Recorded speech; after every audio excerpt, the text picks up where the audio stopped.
বিশ্বের সবচেয়ে উচ্চাকাঙ্ক্ষী প্রকল্পের তকমা পেয়েছিল সৌদি যুবরাজ মোহাম্মদ বিন সালমানের $1 ট্রিলিয়ন নিয়ম শহর প্রকল্পটি। তেল নির্ভরতা থেকে সৌদি আরবকে বের করে আনতে আয়নায় ঘেরা অত্যাধুনিক এই মরু শহর নির্মাণের স্বপ্ন দেখছিলেন তিনি। কিন্তু যুবরাজের দেখা সেই স্বপ্ন যেন এখন ভঙ্গ হতে চলেছে। চলুন একটু খতিয়ে দেখার চেষ্টা করি কে বা কি দায়ী এই স্বপ্ন ভঙ্গের পেছনে, আর কি ভাবনা ছিল নিয়ম প্রকল্পটি নিয়ে। আপনাদের সাথে আছি আমি মোহনা হোসেন।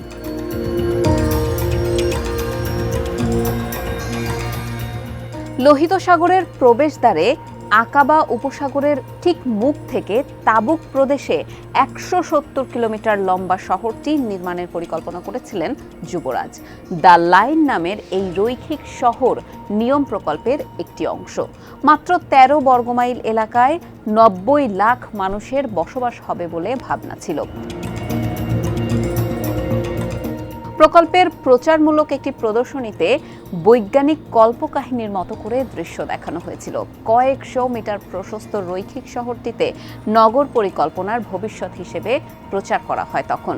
এই শহরে হাঁটার দূরত্বেই মিলবে সব ধরনের সুযোগ সুবিধা, আর বিশ্বের সবচেয়ে দ্রুততম ট্রেনের মাধ্যমে একটি এলাকা আরেকটির সাথে সংযুক্ত থাকবে, এমনটাই ছিল ভাবনা।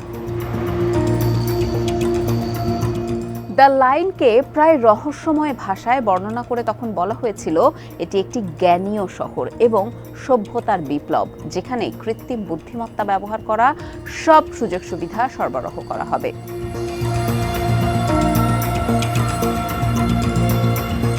যতটা দ্রুত শহরটি তৈরি হবে বলে ভাবা হয়েছিল তা এখন আর হচ্ছে না।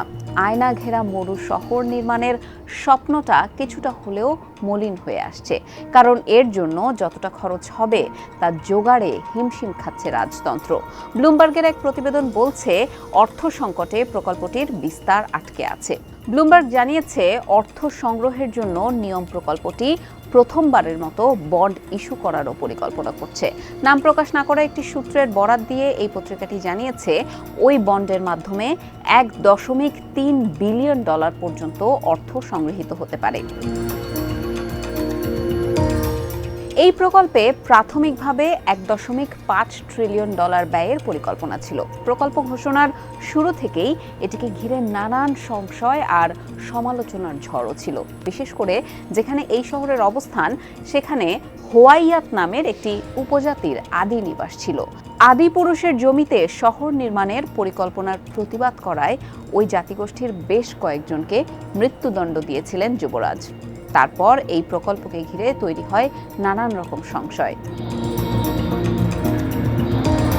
আর সাম্প্রতিক বিস্ময়কর খবর হলো সৌদি যুবরাজের 170 কিলোমিটার দীর্ঘ এই রৈখিক শহর প্রকল্প ছোট হয়ে 1% কাছে নেমেছে। হ্যাঁ, ঠিকই শুনেছেন, 98.6%ই বাস্তবায়ন করাটা সম্ভব হচ্ছে না, আর মাত্র 2.4 কিলোমিটার নির্মাণ করা হবে। তাও সেটি 2030 সালের আগে সম্ভব হবে না বলে ধারণা করা হচ্ছে।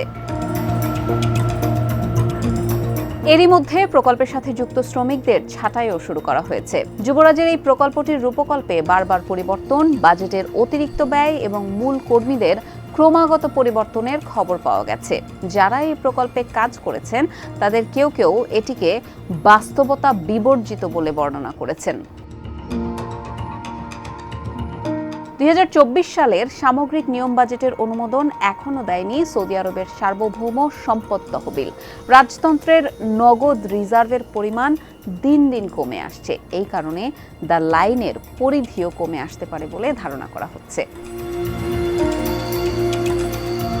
যুবরাজ মোহাম্মদ বিন সালমানের এই চকচকে শহরের প্রস্তাব সবাইকে কিন্তু মুগ্ধ করতে পারেনি। 2021 সালে নিউ ইয়র্ক টাইমসে নিয়ম শহরের চকচকে দেয়ালের মধ্যে বসবাসের সম্ভাবনা বর্ণনা করে একটি ভিডিও প্রকাশ করেছিলেন মার্কিন সাংবাদিক ও লেখক রবার্ট ওয়ার্থ। তিনি বলেছিলেন, যুবরাজের প্রচারমূলক ভিডিওটি দেখে মনে হবে যে ধর্মীয় বিজয় এবং রাজকীয় আড়ম্বরের মিশ্রণে তৈরি সৌদি দম্ভে ডুব দেয়া।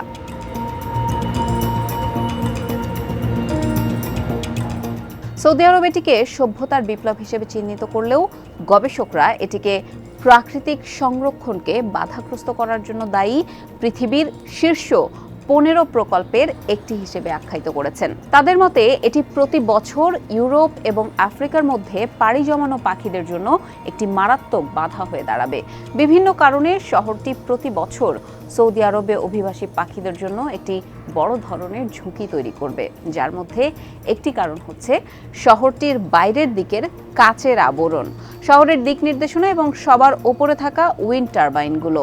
এই বিষয়ে দ্য টাইমসকে কেমব্রিজ বিশ্ববিদ্যালয়ের প্রাণীবিদ্যা বিভাগের গবেষণা পরিচালক প্রফেসর উইলিয়াম সাদারল্যান্ড জানান, শহরের বাইরের আবরণটি কাচের হওয়ার কারণে পাখিরা বুঝতেই পারবে না যে তাদের সামনে একটি বাধা অপেক্ষা করছে। আর শহরের একেবারে মাথায় বসে থাকা টারবাইনগুলো নিশ্চিতভাবেই পাখিদের চলাচলে ব্যাঘাত ঘটাবে।